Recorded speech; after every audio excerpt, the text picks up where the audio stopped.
Приветствуем наших подписчиков и гостей канала Эзотерика для тебя. Друзья, мы вас всех приветствуем в изобилии и достатке. Сегодня в этом видео мы с вами уделим внимание 21 июню и поговорим о таком празднике, как День Святого Духа.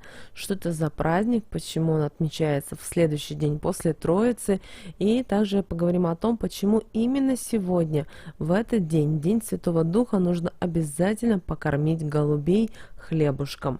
Обязательно досмотрите это видео до конца для того, чтобы знать эту информацию. Также подписывайтесь на канал Эзотерика для тебя, ставьте лайк этому видео и, друзья, делитесь этим видео со своими друзьями, знакомыми, кому вы считаете, что эта информация будет полезна и важна. Итак, друзья, праздник сошествия Святого Духа или по-другому День Святого Духа неотделим от праздника Святой Троицы. И если Троица отмечается на 50-й день от Пасхи, то День Святого Духа отмечается на 51-й день от Пасхи, несмотря на то, что посвящен он тому же самому событию. Хорошо, а тогда что же можно делать, а что нельзя делать в этот праздник? Вы знаете, главной традицией Дня Святого Духа является запрет на какую-либо работу. В этот день нельзя ничего делать по хозяйству, нельзя ничего делать дома и особенно нельзя производить какие-нибудь работы на земле. Нельзя копать, сажать, втыкать в землю посторонние предметы, потому что считалось, что любая работа в этот день окажется неудачной и даже может закончиться травмой. Кроме того, в этот день запрещалось заниматься рукоделием, шить, вязать. Нельзя было в этот день и купаться в открытых водоемах, ведь с этого дня начинались русалочьи недели, и в народе верили, что русалки в этот день могут утащить неосторожного купальщика под воду. Тревожить русалок считалось крайне дурным делом, ведь эти водные духи отвечали за наполнение земли живительной влагой, а следовательно помогали растить урожай.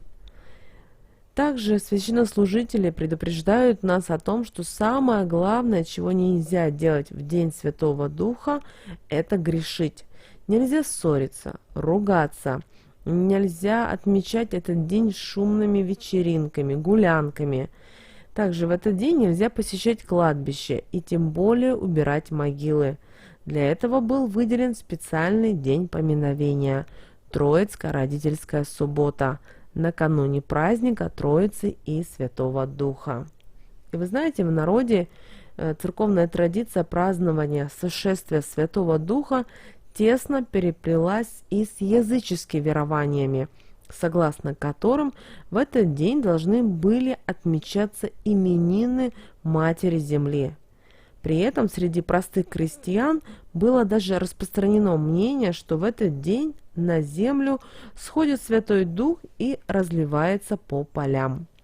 Проникая в колосья и стебли, Святой Дух оплодотворял их, и люди говорили, что земля в этот день беременна урожаем. Существовал и один обычай, это был обычай связан с тем, что нельзя было прикасаться в этот день к земле ни рукой, ни каким-либо инструментом. Землю в День Святого Духа не копали, не боронили, не рыхлили, в нее не сеяли и тем более не забивали в нее палки. Прикасаться к земле в День Святого Духа считалось большим грехом. Мало того, вокруг полей в этот день частенько устраивались крестные ходы, во время которых люди молились о хорошем урожае, а в ряде губерний в те времена имел место обычай кормления земли, опять же, призванный улучшить плодородие. Исторически в День Святого Духа в народе отмечали именины Матери Земли, и эти празднования сопровождались многочисленными обрядовыми действиями. Люди выходили в поля, обходили поля, кормили землю, подкапывая еду и угощения. Считалось, что важным походить в этот день по земле и траве босиком, чтобы земля могла забрать все болячки, проблемы, подарить человеку крепкое здоровье и хорошее настроение. Особенно целебными считались росы утром этого дня. В этот день было принято смывать с себя старые грехи, болезни, не купаясь в водоемах, а просто умываясь чистой колодезной водой. Считалось, что такая вода могла сохранить женщинам молодость и красоту. В домах помимо зеленых веточек и цветов вешали и деревянные фигурки голубей, которые символизировали схождение Святого Духа. И по верованиям эти фигурки голубей должны были принести в дома людей счастье, благополучие и достаток. Кроме того, в День Святого Духа обязательно собирали целебные травы, ведь считалось, что именно в этот день они были наполнены силой Матери сырой земли и благодатью Святого Духа. В этот день люди старались оградить свой дом от нечистой силы и злобных духов. Для этого в домах развешивали лук и чеснок, букеты полыни, а перед порогом проводили тонкую линию мелом. Гроза в этот день воспринималась как очень благоприятный знак, который считалось, что отпугивает нечистую силу. А вот прыгать в День Святого Духа было нельзя. Почему? Потому что люди верили, что так можно было упрыгать от собственного счастья. И был еще один интересный обычай в День Святого Духа. Это было слушание земли. Считалось, что в этот день земля может открыть места расположения кладов, и праведные люди могли их услышать и обрести, просто приложившись ухом к земле. И так как сегодня, друзья, достаточно сильный день, соответственно, мы с вами можем провести обряд на богатство в День Святого Духа. И кроме того, сегодня еще 21 июня не только День Святого Духа, но и День летнего солнцестояния.